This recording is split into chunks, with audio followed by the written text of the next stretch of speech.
Egoy puginin imlelagarang kamolo rubabenadoin kan babenado yo mayarang rongyaga gelirgro imrar kelok janiet im kokre leo an abrelang akia jani jodomok pajen pado chigirig nalele yigi chenot edage rietoro regain jamanga egne al me karangan babenado ginair hewa eba ilo babenado go arailin kain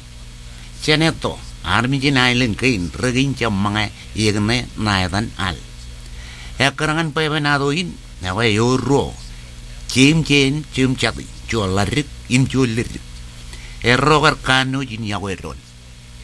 ke chineron jenero rechalai kan kadan yawai rongan ron rar kejibelero jenai ro babenado ipendron ilo ai ro chap chalai kan tahunyo imekar inar kaman pel labot janot air kar kejibelero ala belagot yago ikadairo Juan Wawin arkaman pe eroen kitilelek impevenado ilopong Juan bong awa chulilat alo airu kitilege impevenado lalabin archiron lagero ilo an loge yagoyo kadairo elap ala balokchan moda ken menil lalabeo archiron lagero impa edagero chabon malagot ken kadan kada aero ke lukunalikar aero labairo yageron lelabin archilon lagero impa kero arajiriwat ak ning chinero imchenero awat chenero ar michenero imchinero ar ayelo chuni aero beren kachiriri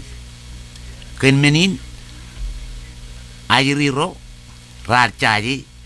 ken wawinin agi jodge yagoy ayro ala logot imerar ko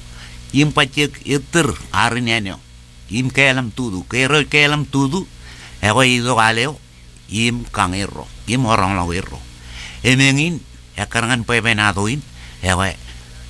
munin anagar charo eto chammangal kano dajiriro komena jala lo yena jane alne nge kone midi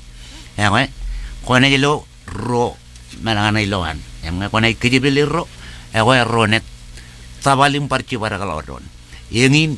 pebenado kenwawin etage riatoro regijong chamangal elange oram koko baba yigichen pebenado in kanaleo ibayiriro imkap keliriro imlore jilu tak pebenado kan yet egoy programin perkagimi miyuk pe kwelukun ruain ini nganam puto koko baba ko imkan kanan kan kapo baba egoy chodinin chebo